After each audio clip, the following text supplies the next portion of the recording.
Hi, I'm Scott, and I've been working adjacent to games, playtesting, criticizing for 10 years.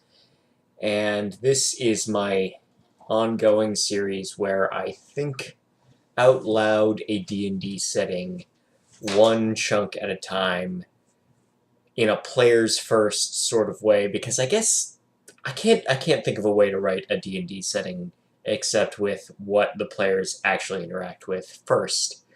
And the best way for me to talk my way through it without having an actual group around is for me to just go down the character sheet one section at a time and say what each option on that sheet means in the setting to me in like 3 or 4 bullet points, and then in theory a player would fill in the rest for me, or we'd all brainstorm it out, or something. And then I'd write down notes about this, and that'd become canon for the next game and the game after that. It, this is how I work out settings. I think it makes sense to me. It may not make sense for everyone, but I'm me, and I'm writing this, so that's where we're at. And this time around, we're still in the race section, but we are going to talk about halflings. And halflings are totally not hobbits. Don't sue us, Chris Tolkien. We changed the name to something that you don't have as solid a ground to claim copyright on. That's what we did. And that's where we're at. That's where the entirety of D&D is at. Is that they wanted hobbits, couldn't say hobbits, but could say another word that means exactly hobbits. And the thing about hobbits is that from a gaming standpoint, they're not gameable. In terms of Johnny Ronnie's stories, there are seven halflings that have adventured ever. 7, right? Merry, Pippin, Sam, Frodo, Bilbo, Old Took. Oh, just 6. Just 6. Who do I think was the 7th? Shake my head. Anyway. And that's not useful.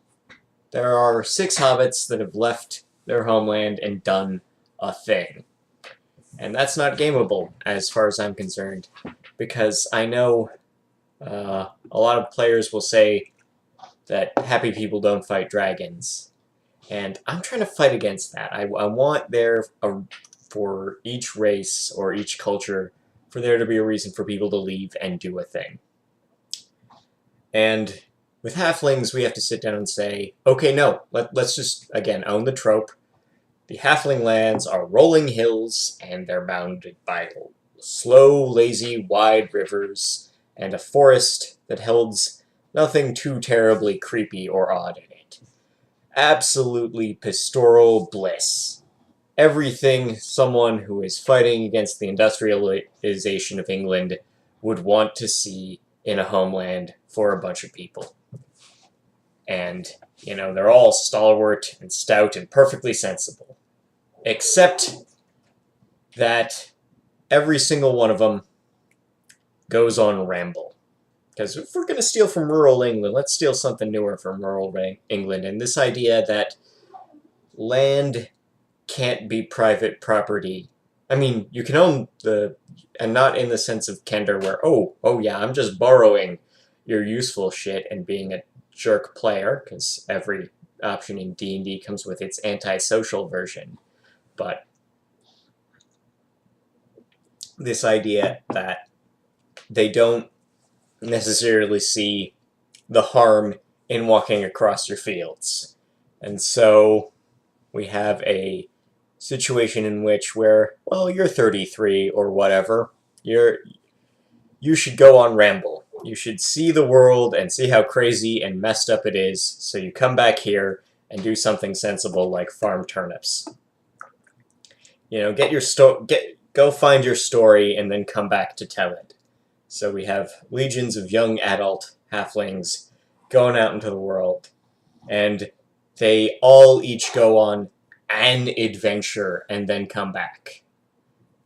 Like that idea that the party halfling finishes the story arc and then leaves. Because, well, that was a good ramble, folks. I'm going home.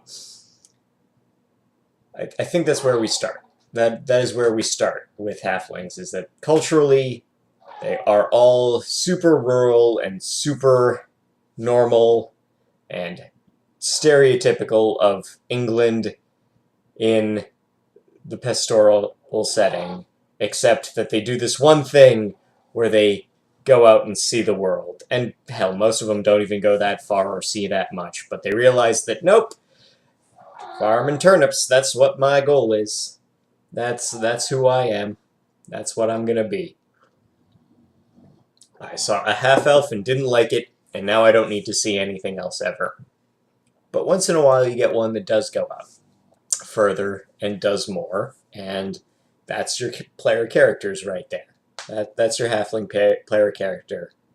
And I mean, there's always going to be someone who bucks that stereotype, but you have to have the stereotype first to have the counter to it, right? That's where I'm at. And so, what else have I said about halfling? What else do I think about halflings? I think they only have two gods. I think when I was talking about elves, I said that, you know, the only surviving arch old fae was Puck, and now he's hiding out as a halfling god. And I'm like, yes, that's true. That there is that Puck, or whatever his name, the name he's going by now, is a halfling god with the trickery domain. And I don't want this trickster god to be, you know, excuse for the player to be a jerk. Like, I took the trickery domain, and now I'm going to be a jerk to my fellow players and or NPCs who don't deserve it. Like, this version of the trickster is definitely one that is like, things are out of their order. I must upend it so that we can rebuild, or I must prove this uppity fellow that he is the fool that we all, that you know, this person who thinks too highly of himself must be proven the fool. Or that, you know, the downtrodden person, the little folk, the little guy, needs someone to fight for him. That sort of trickster figure. And I think the halflings know he's Puck. They don't call him Puck. They call him whatever the local name is. We'll think about something when it matters, but there's a little hat tip to him where, you know, clerics of this fellow of Puck are called good fellows. Yeah, that's a thing.